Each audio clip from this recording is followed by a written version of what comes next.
She gave him everything, her love, her strength, her wealth.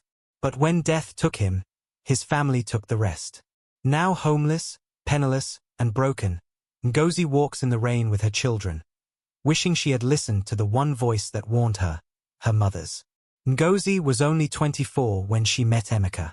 He was a struggling mechanic with dreams larger than life, and she, fresh out of university, was full of energy and hope. Love blinded her. Despite her mother's warnings, Ngozi married Emeka and brought him into her modest one-room apartment in Owerri. She worked day and night, first as a schoolteacher, then as a petty trader, later venturing into tailoring. Slowly but steadily, she built something out of nothing. She bought land, she built a small bungalow, and later opened a boutique. Emeka, meanwhile, became a full-time chairman in the compound, sitting at home, watching TV, or sometimes helping with their 2 children when he felt like it. Her mother warned her. Ngozi, this man is lazy. He is not helping you. A real man should lift you, not drain you. But she was in love. He has potential, Mama. He just needs time. Emeka's family never liked her. They called her noir teacher and mocked her hustle. His elder sister, Amora, would always say, "She thinks she's better than us because she went to school and is selling clothes. If not for our brother, will she be living big?" When Emeka fell sick, it was Ngozi who paid the hospital bills. She sold one of her shops and even borrowed money from a cooperative society. She ran from pillar to post, trying to save the man who once called her his queen. But death came anyway. It had only been 2 days since Emeka was lowered into the red earth, yet the air around Ngozi already reeked of something colder than death, greed. She sat quietly in the parlor of her husband's family house in the village, her children asleep on her lap, as murmurs and glances passed between his siblings. They had called for a family meeting. Ngozi, though tired and grieving, believed they were coming together to discuss support for her and the children. She was wrong. The room was silent until Emeka's eldest brother, Andrew, cleared his throat and spoke with a tone that sent chills down her spine. "Ngzi, we want to thank you for standing by our brother all these years," he said, without looking at her. "But now that he's gone, it's time we rearrange things. The properties, businesses, they need to be returned to the rightful family hands." She looked up, confused. "Return what?" she asked quietly. Amora, Emeka's sister, rolled her eyes and leaned forward. "Don't play dumb. That house in Owerri, the boutique, the car, all of it was in his name. So it belongs to us now." Ngozi's mouth opened in disbelief. "But I built those things with my hands. I have receipts. I borrowed money to open that boutique. The land was bought with my cooperative savings."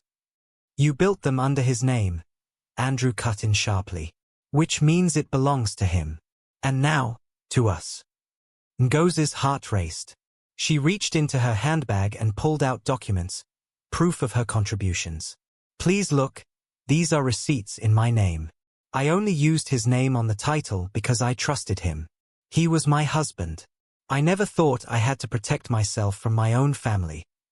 Another brother, Amos, laughed dryly. "That's your mistake, madam. This is not about emotions. In our tradition, a woman does not inherit a man's estate. And since you were not even legally married in court, you have no stand." Ngozi froze. She had done everything the traditional way, paid bride price, wore the white dress, had the church wedding. But Emeka had always postponed the court registry. "Are you people listening to yourselves?"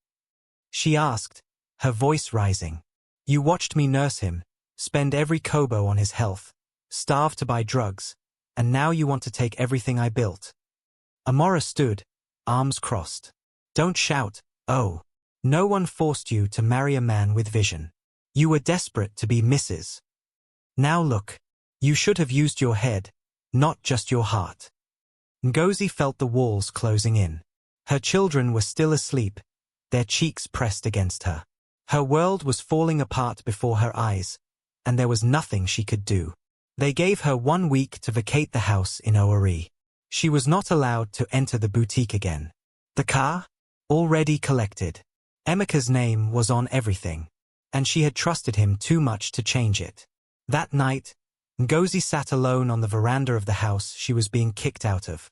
Rain fell gently, the kind that doesn't make noise but soaks everything in silence.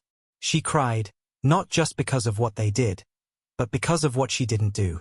She didn't protect herself. She didn't listen to her mother. And now, she had lost her husband, and everything else with him. Ngozi returned to her mother's house with swollen feet, red eyes, and a shaky voice. Her younger child was crying from hunger, while the older one clung to her wrapper, confused and frightened.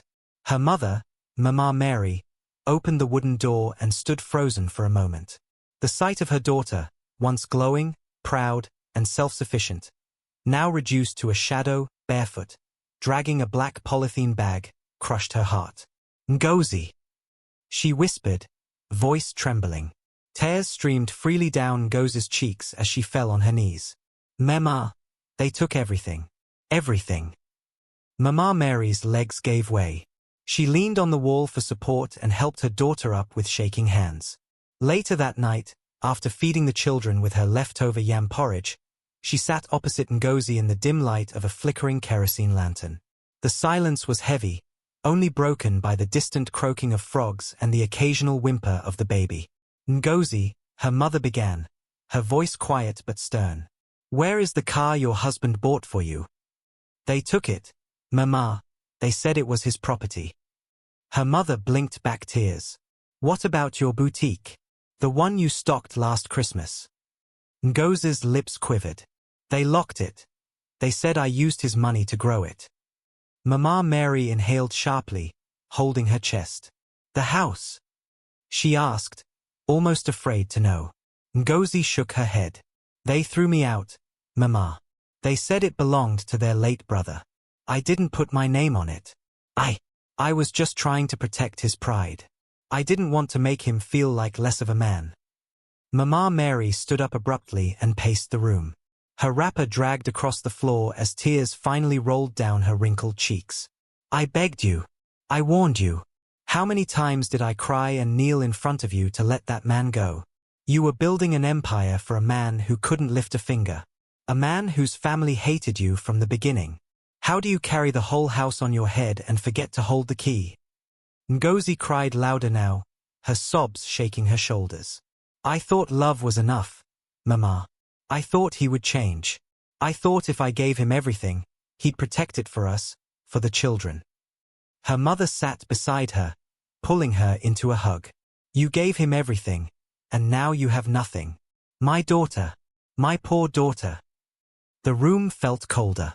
Ngozi looked around the tiny one-room house she once left with joy years ago.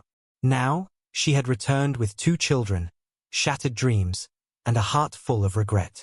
And as the night grew darker, she whispered into her mother's ear. Mama, I should have listened to you. If I had, maybe I would still have something left. Her mother didn't speak, because there was nothing more to say. The mornings in Mama Mary's compound started before sunrise. The rooster's crow was her new alarm clock. Gone were the days when Ngozi woke up to air conditioning and a soft mattress. Now, she rose from a thin mat on the concrete floor, her back aching and her spirit drained. She tied her baby on her back with a faded wrapper and walked the dusty streets, hawking oranges and groundnuts. Her once manicured nails were now broken and chipped. Her skin, once glowing from beauty products, was now rough and sun-scorched. Still, she pushed forward, for the children. Every day was a test of humility. One morning, as she stood by the junction with her tray balanced on her head, she saw someone familiar driving past in a tinted Lexus. It was Precious, her former sales girl. Precious, who once swept her boutique floor and fetched her food during breaks. Now Precious rolled down her glass and called out, Auntie Ngozi, is this really you? Ngozi forced a smile and nodded. Yes, my dear. Good morning. Precious stared at her, clearly uncomfortable. Ow! I didn't know you were around. Sorry. Oh. Take care. She rolled up her window and drove off without offering even a bottle of water. Ngozi stood still for a moment, blinking fast to stop the tears. One of the school children buying groundnuts tugged at her wrapper. "Auntie, give me 20 naira own." She wiped her face quickly and continued selling. Another day, she saw Amora, her late husband's sister, at a fuel station. Amora was dressed in lace and gold jewelry, her lips painted blood red. She spotted Ngozi approaching on foot and smirked. Rolling down her window, Amora spoke just loud enough for the other customers to hear. "Ngozi, the madam has turned to a roadside hawker. See how life humbles the proud." Ngozi stood frozen, her baby crying on her back, her plastic bowl of groundnut half full and untouched. She said nothing. What was there to say? She went home with only 800 naira that day. Not enough to buy food and diapers. Her mother gave her some leftover gari and okra soup. That night, as her children lay asleep, Ngozi stared at the ceiling. The fan didn't spin, there was no light. The heat was suffocating, but her thoughts were louder than the buzzing mosquitoes. She remembered her boutique, how customers used to call her Madam Ngozi, how her husband once boasted in front of his friends, "My wife is the one feeding this family." But where were those friends now? Gone. She had built her life with her hands, brick by brick. And in just one burial, they tore it all down.